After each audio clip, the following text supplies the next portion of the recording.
Nice one. Okay, next on stage, we've got a young man called Dave Smith. I would say he's a rare breed, but we've got one of the judges who's a similarly rare breed, and that is a drummer who can also be classed as a musician. Yeah. So he enrolled on the course as a drummer, still a fantastic drummer, but also got a fantastic voice, fantastic songwriter. So, I'll give you Dave Smith.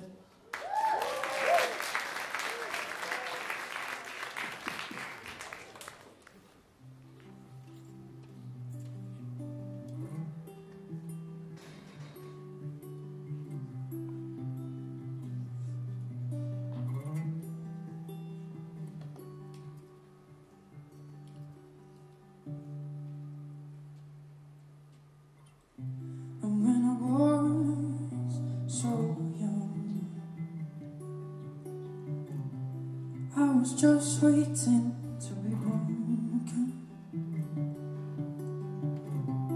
and I came home to a missing piece of my heart.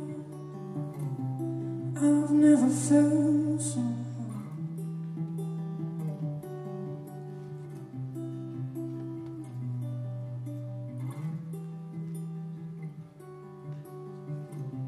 And where did you go?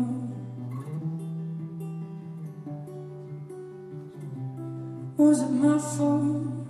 I need to know. So many questions to be asked, but all the answers are unknown.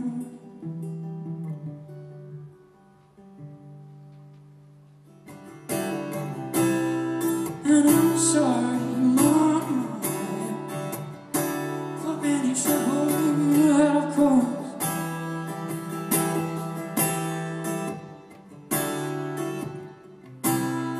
and I'm sorry, Papa, for any trouble.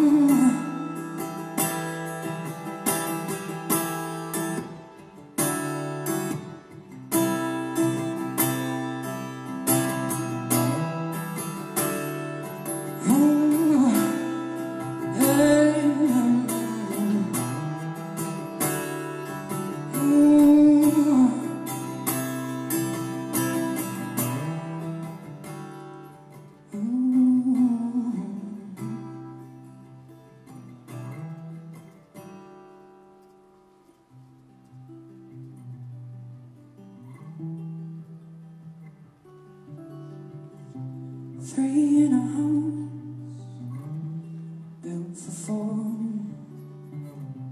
Three in a house, no more. I had to leave my childhood behind in that dark old house. Built only for 5.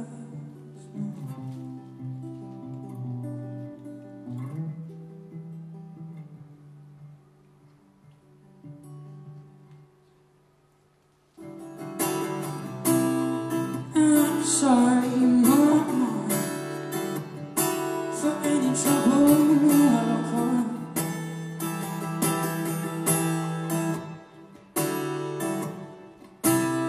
And I'm sorry, Papa, for all the trouble.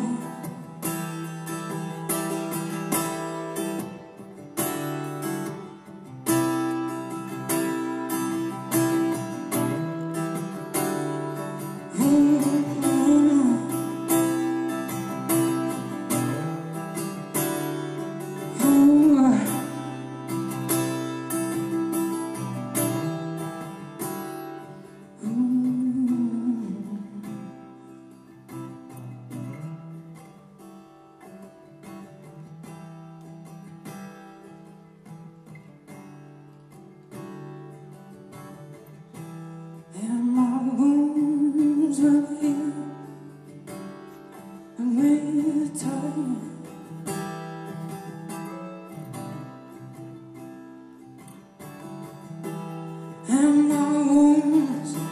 heal, and with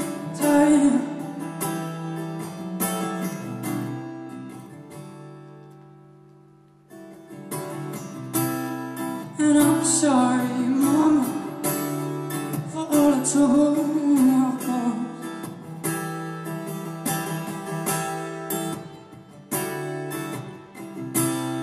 And I'm sorry, Papa, for all the trouble.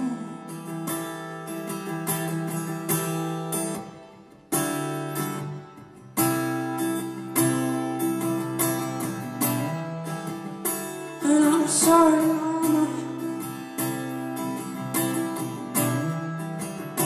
and I'm sorry, Papa, for all the trouble.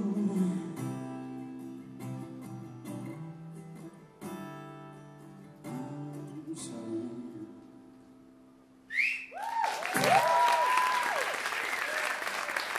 Thanks, Dave. Good stuff. Okay, this time we'll start with Phil. Hi, David. Brilliant song. I think everybody in the room was listening to that. I didn't hear anyone speaking. Definitely passionate performance. See by some of the faces you were pulling, the song means something. It's very good. I could probably listen to that song like all day, just sitting in the office or whatever, and just having that nice in the background, because you hear so much music, sometimes you spend all day not listening to music, but that could quite happily just have that on all day. It was a really nice song. Really enjoyed it. How you doing? Got a lovely voice, like, it's fantastic. Like what Phil said, I could just sit and listen to it, but it's also, as a new listener, it was too long. I thought the song could have been almost cut in half. Purely because I think the lyrical content of it, you'd got to the point by the time you'd repeated that second chorus. And maybe just some of the rhythms you could work on. And actual stuff. I think you've got, it's very marketable kind of look. Is that right, Tom? Is that the right word? Marketable? Yeah. Current. But yeah, really great song. Hi, David. Kind of what the others have said as well. I think that your voice is your quality in this respect. Really unusual voice. And one thing that I almost sort of hate to say it because I don't necessarily agree with it myself, but again, you didn't give yourself your name, David Smith, but it almost sort of doesn't. You wouldn't expect David Smith to be singing songs like this, So what I would maybe say, and you can decide whether to take this on board or not, is to maybe, like someone like sort of Bon Iver or something like that, like maybe give yourself a name that isn't necessarily David Smith. It's a little bit more indicative of the music you make. But yeah, very, very soulful song, and maybe, like Mick said, maybe if you trim it down, but you're onto something, definitely.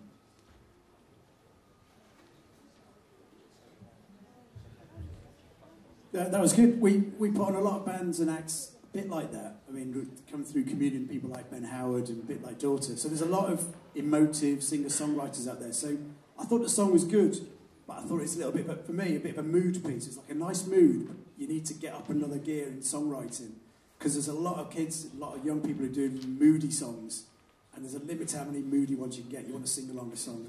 That may be a little bit. Your next stage will be that. And then when it comes to production stuff, you can add loads to it. But I like what you said about the name.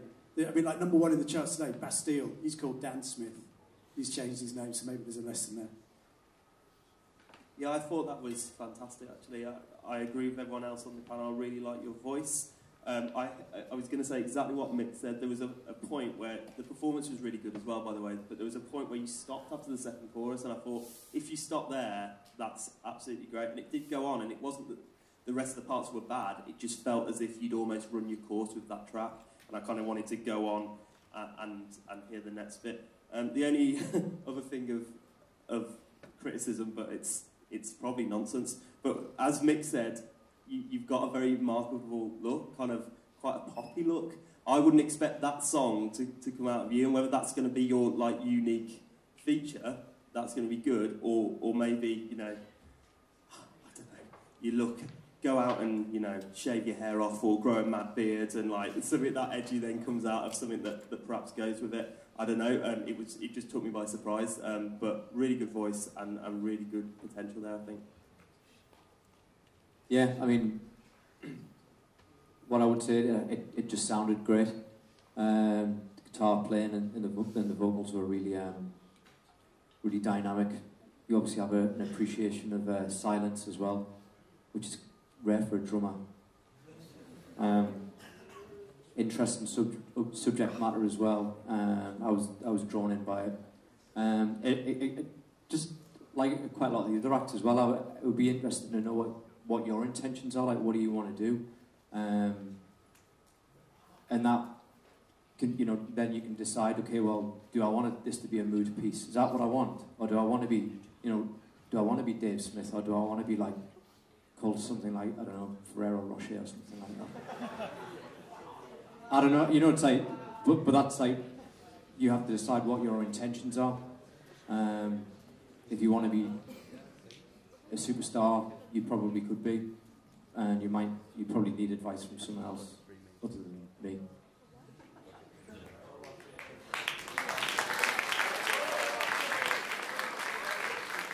Cheers, Peter. You shouldn't be so hard on yourself. Thanks,